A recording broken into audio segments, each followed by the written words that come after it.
অনেক ভাই আমাকে জিন হাজির করা নিয়ে কমপ্লেন দিয়েছিল যে হুজুর জিনকে সহজে হাজির করতে পারছি না। হ্যাঁ, স্বাভাবিক বিষয়টি। জিন আপনার কোনো বাপদাদার গোলাম না যে আপনি ডাকছেন আর হাজির হয়ে যাবে।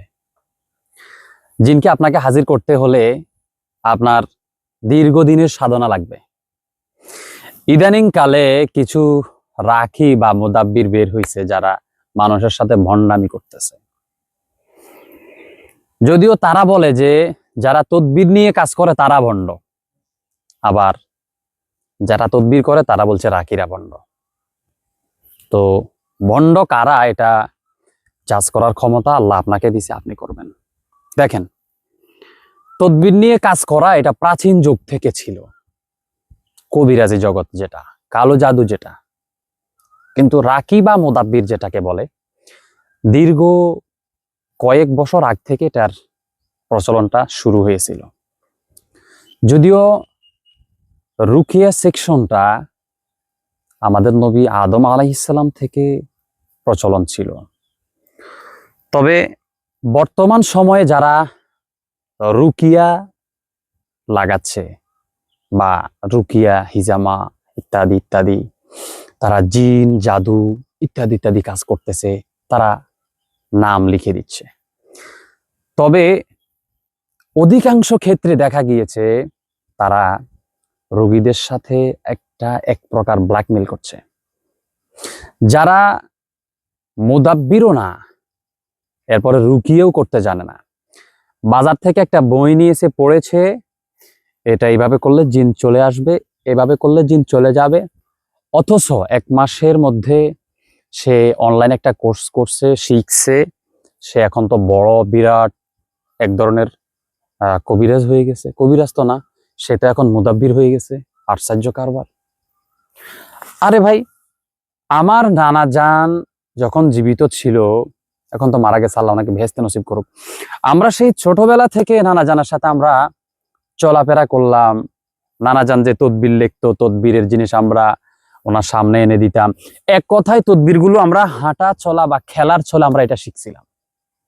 আমরা কোনো জায়গা থেকে, ওই যে কিছু ভণ্ড আছে না যারা বলে যে আমি ইন্ডিয়া থেকে প্রশিক্ষণ প্রাপ্ত, ইন্ডিয়া বার্মা, এরপরে কামরু কামাখ্যা, আমি ওখান থেকে সেখান থেকে সুদূর দূর প্রবাস থেকে আমি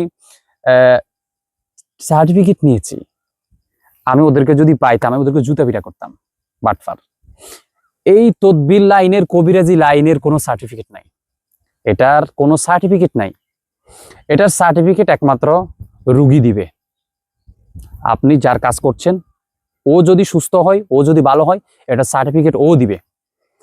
সরকারিভাবে গভর্নমেন্ট থেকে আপনাকে কেউ এটার সার্টিফিকেট দিবে না, এবং কেউ আপনাকে এটা সার্টিফিকেট দেওয়ার কোনো প্রয়োজনই নাই। আচ্ছা, যাই হোক, আমি ওই ধরনের কথা বলবো না। তো এই জন্য বলতেছি, যারা বলে যে রুকিয়া করে, যারা বলে যে মুদাব্বির, যারা বলে আমেল, অধিকাংশ 10 জনের মধ্যে 9 জনই ভণ্ড। 1000 জনের মধ্যে 999 জন ভণ্ড। তা আপনি কিভাবে বুঝবেন? তারা প্রত্যেকটা কোরআনের আয়াত কিন্তু শক্তিশালী, কিন্তু জাত ব্যক্তি ধর্মের উপরে। আমি ব্যক্তি হিসাবে আমার উপরে এটার আসর করবে।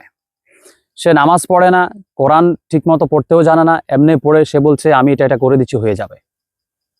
কোথায়? সে কোরআন ঠিক মতো পড়তেও জানে না, সে বলতেছে সে রুকিয়া করবে। এরপর দেখা যাচ্ছে সে রুকিয়া সেকশন করতেছে, অসংখ্য রুগী তার কাছে আসবে, সে একটা টাইটেল দিয়েছে, কিন্তু দেখা যাচ্ছে কি, সে যখন রুকিয়াটা করছে, রুগীর আরো হিতে বিপরীত দিকে যাচ্ছে। সে তদবির সিস্টেমটা জানে না, যার কারণে অবস্থা। তো ভাই, 1 মাসের কোর্সে কখনো নিজেকে ডাক্তার বলা যেতে পারে না, কসমিন কালেও না। 1 মাস আপনি কিভাবে শিখবেন? আপনি যদি বলেন যে আপনি কোরআন থেকে রুকিয়া করছেন, কোরআন থেকে আপনি চিকিৎসা করছেন, কোরআনটা কি এতই সহজ যে আপনি 1 মাসে কোরআন পড়ে আপনি একজন রুকিয়া সেকশনের ডাক্তার হয়ে গেছেন? কি ভাই, তদবির সেকশন শিখতে গিয়ে, আমরা কবিরাজি শিখতে গিয়ে, আমরা আমাদের সেই ছোটবেলা থেকে, শিশুবেলা থেকে নানার কাছে যখন থেকেছি, সেই ছোটবেলা থেকে আমাদের বয়স যখন 25 বছর হয়েছে, তখনও পর্যন্ত নানার কাছ থেকে শিখেছি। ধরেন 25 বছর, আমার শিশুকাল থেকে ধরেন 25 বছর এই পর্যন্ত আমি নানার কাছ থেকে এগুলো শিখেছি।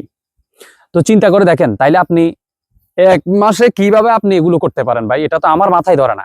যারা বলে 1 মাসের মধ্যে শিখাইয়া দিবে, 1 মাসের মধ্যে ফুল শিখাইয়া দিবে, একেবারে 14 গোষ্ঠী খানদান সবকিছু শিখাইয়া দিবে, কিভাবে শিখাবে ভাই? সম্ভব না। যারা বলবে তারা ভণ্ড, তারা প্রতারক। যাই হোক, আমি এই বিষয়ে আর কথা বলতে চাচ্ছি না। জিন হাজির করার জন্য কিছু প্রসেস আছে। জিন আপনার বাপদাদার গোলাম না, আপনি ডাকলে সে চলে আসবে না।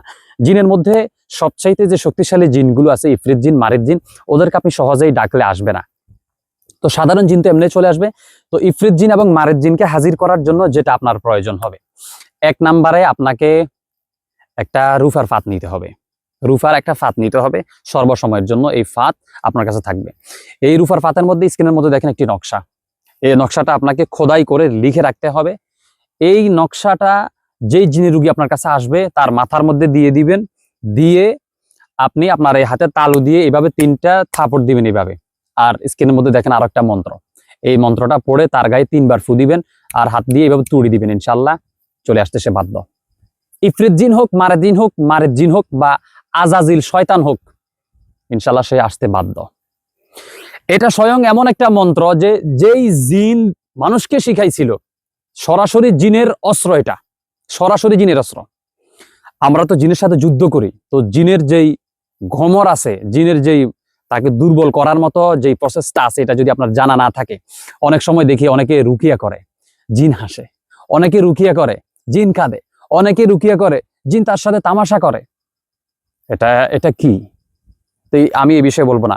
আপনি এমন ভাবে কাজ করতে হবে, আপনার কাছে একজন রুগী যেহেতু আসছে, আপনি তাকে এমন ভাবে ট্রিটমেন্ট দিতে হবে যেন সারা জীবনের জন্য রোগী সুস্থ হয়ে যায়।